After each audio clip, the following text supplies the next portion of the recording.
How to enable or disable display upcoming media on the iPhone 16 series.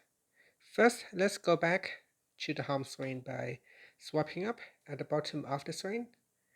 Then from the home screen, tap on Settings. Now in the Settings page, we then scroll down to the bottom and tap on Developer. If you do not have the Developer option, you can turn it on by going into Privacy and Security. Then we scroll down and in here tap on Developer Mode, and from here you can turn on the Developer Mode. Now we'll go back into Settings, then tap on Developer.